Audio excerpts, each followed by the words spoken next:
Hi, level 3. I'm recording this separately from the class. I don't like the way the recording came out. It's not very clear. So I'm just going to redo it and see what I can do for next time. Anyway, so this is a condensed version of our Tuesday class, and yeah. So your scales that I wanted to see in person, I checked the first half of the class today. At least my 925 I had to split up, and we played these together, and I kind of watched people do their fingerings and make sure everything was okay. So I'll probably do the same thing with my Thursday people in person. And then we skipped a bit and we went straight to sight reading on page 20. And that top one there, the moderato, you can see the double thirds. They're supposed to be very slurred, like that. And we went over that a bit. I'll do that again on Thursday, and then I will also do this page. Those two are your practice pages for Sunday. I just need a video of you playing all 4 of those for me, just to make sure that your sight reading is doing okay and you're actually practicing a little bit. And the bottom one we did today, you can go ahead and look at that too. I'll probably go over it again, but notice that these are chords that if you kind of identify them, it's easier to figure out. So that's an A minor chord. This is D minor. This is part of an E7, and this is an A minor. So if you played them all at once blocked, they're like that. And then when you put them together, I can't play my left hand, but because I'm holding my phone. Like that. Anyways, this is arpeggios. And we'll do this on Thursday, like I said. As far as review worksheet, I'll just run through these. We did them in class. If you have any problems or questions and haven't done this kind of theory before, let me know if it doesn't make sense. If you're not a music major, then you're not expected to know quite all of this material. It'd be good if you did know your major, minor, augmented, diminished, simply because we identify that a lot when we're sight reading. Key signatures you should know, actually. So up here, your first chord, if you try to play them on your own, you can hear them.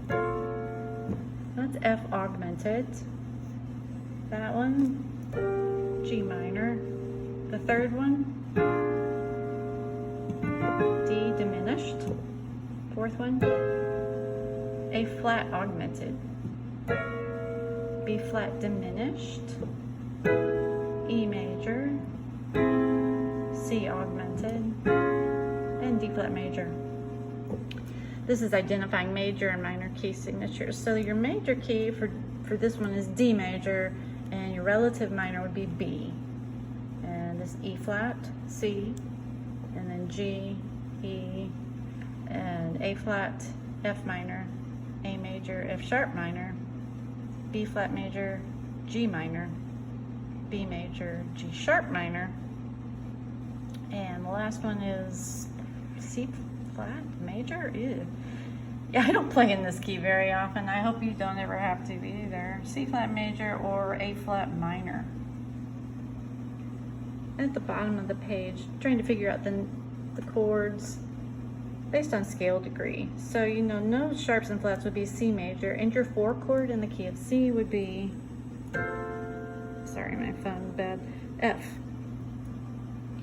And the next one, that is the key of B flat major, so your 7 diminished would be an A diminished, A, C, E flat.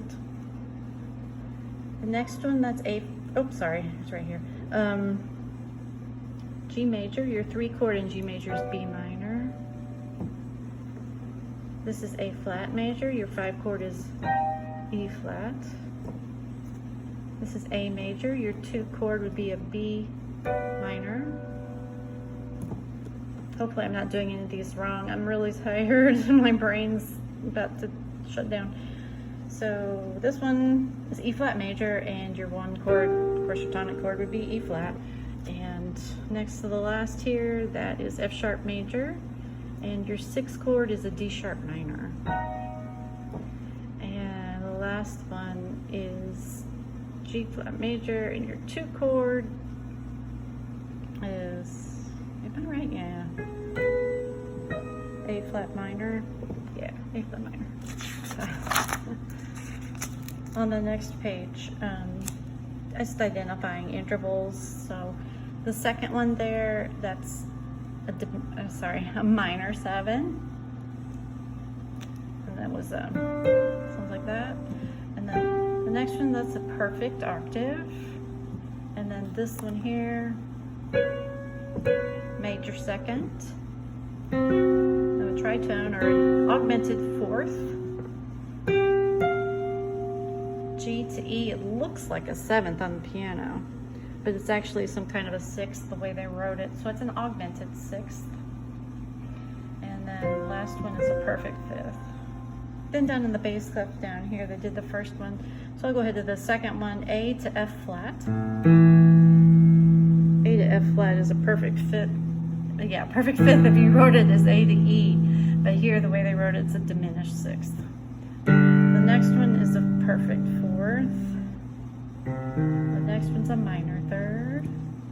The next one is a diminished octave. Remember, octaves are perfect, and we either diminish or augment them. And next to the last, perfect 5th. And the last one's a minor 2nd. Looking ahead now, we will go over this on Thursday, Song Without Words. We did the first 8 bars in class today. So I need you to just look over that a little bit. It's not very difficult. It's mostly more practice with sight reading. You can see the left hand, we're in the key of F. The left hand is outlining F chords, and then there's a D minor, a C chord, and more Fs. So it's mostly F major. And the other thing that I would like you to look at is page 42. And we did some of this in class also. So if you can look over those notes. This one, if you look at the beginning, I know some of you don't have a book yet, so maybe you can, I don't know, screenshot this. But the first 4 notes are just basically a C chord and 2nd inversion if you block them. And then these 3 are just a 1st inversion C, and then the next are your root position C. So it's just the 3 ways you can play a C chord, basically.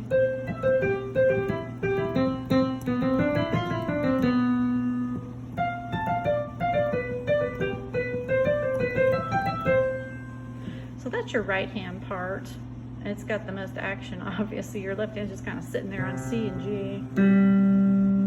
It's not very exciting. If I were you, I would pretend that was a dotted quarter with an 8th note rest. So you can move your right hand on that note, because that's a big jump up to the F here from that B in your right hand. And the left hand has something going on, so there's some interest there. You don't have to worry about picking the hand up early. The sound will have died away on that B anyway. Anyway, that's what I do when I play it. I just move a little bit early. We'll keep going from there. This one is on your first test, so that will be mid-September, and that will be in person. I'll need just to see you play this in person. Page 30, that Song Without Words, is the first graded quiz, and that one will be next Thursday, the 3rd. And you can either do it in person, or if you'd rather just record it and send it to me that way, that's fine too. And then the one I was talking about on page 20 and 21, those are just practice ones. So those are due by Sunday. And again, they don't have to be super perfect, just so I can see that you're practicing, basically. Okay, thanks for putting up with me. This is a weird semester, so I'll see you all soon.